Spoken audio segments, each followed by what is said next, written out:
O kapamilya, maghihintay pa ba tayo ng Pasko? Ngayon na, gumawa na tayo ng buko salad, ng fruit salad, pagsamahin natin. Okay sa inyo, lalo na dito sa Amerika, napakamura po ng fruit cocktail. Simulan natin yan sa maglalagay tayo ng buko. Okay?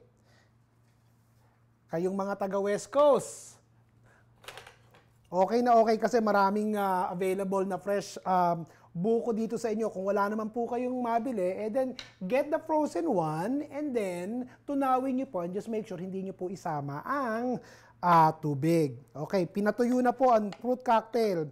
Nako, what's up with the fruit cocktail company? Ang swerte-swerte mo pag nakakita ka ng 5 o 6 na cherries, di ba? Tignan nyo, ang liit-liit ito. Tipidin nga naman. So I decided to use yung canned cherries. Ito po, hinugasan. Ayoko ng mapula ang fruit salad. Pero gusto ko merong cherries. Okay ba sa inyo? And then to this, we are adding pineapple chunks. Wala dapat tubig. Okay? Okay, huwag nyo munang haluin. Kung meron kayong sugar palm o kaong, ilagay nyo. Tapos maglagay din kayo ng nata de coco. Wala ring tubig. Tanggalin nyo, strain nyo. Huwag nyo munang ihalo. Ay, gusto ko maglagay ng konting pandan extract. Okay, meron pong green at saka may clear. Ginagamit ko yung clear dahil ayoko ng berde. Hindi po ito buko pandan. Okay, konti lang. About a teaspoon. Okay. Eto, magdadagdag na tayo ng heavy cream. Hindi ko malilimutan ang paggawa ng fruit salad, mga kapamilya. Minsan ako napalo ng nanay ko dahil dito. At dahil sa condensed milk, dadagdag tayo ng 1 can ng condensed milk. Ngayon naman, kung gusto nyo, half lang ay dagdag nyo dahil baka masyadong matamis. Okay, let's just go easy and just do maybe half. Okay? Napalo ako ng nanay ko kasi nung bata ako, sa kagustuhan ko pong magtipid, na inilagay lahat yung condensed milk. May nakita akong condensed milk doon sa loob. Nilagyan ko ng tubig, tsaka ako dinamplat doon. So, it defeated the purpose na dapat talagang dry ang inyong fruit salad. From then on, natandaan ko, pag fruit salad, dapat tuyo ang fruit cocktail, walang tubig. Okay? Gets na gets, ma'am. Gets na gets.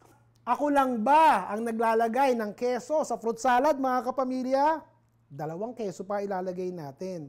I have Parmesan cheese and I have mild cheddar cheese. O yan. Tapos na. Ano gagawin natin? Hahaluin na natin pareho. Dahan-dahan lang, ha? Dahan-dahan lang. Makikita nyo na hindi siya namumula dun sa syrup ng cherries kasi binanlawan natin. Alright? Hindi rin siya nagiging berde from the pandan extract because we use the clear pandan extract. Konti lang, wag nyo namang gawing mushy ang fruit salad nyo. Sa Pilipinas, minsan, Pasko lang o fiesta. Pero ngayon, especially sa ulalam, fruit salad tayo all day. Okay ba sa inyo? I'm gonna chill this for about 6 to 8 hours and then I'm gonna serve it. Usually, kapag po maganda ang presentation, ito ang ginagawa ko. I chilled some really fancy clear glasses. Imagine nyo na chill na to, okay? Ilalagay ko siya. Parang wala lang. Nag-effort talaga, di ba? Yan. Kung kanina, $4, ngayon, $6 na. Okay? Ang ganda naman, lalo na pag malamig na malamig yung baso. Okay? May pagka-smoky yung dating ng baso kapag ka-chilled, right? At kung meron kayong mint leaves, hindi na masama. Okay? These are individually served. Okay ba sa inyo? One last. Katulad ng sabi ko kanina, sa ulalam, fruit salad, Pasko, every day.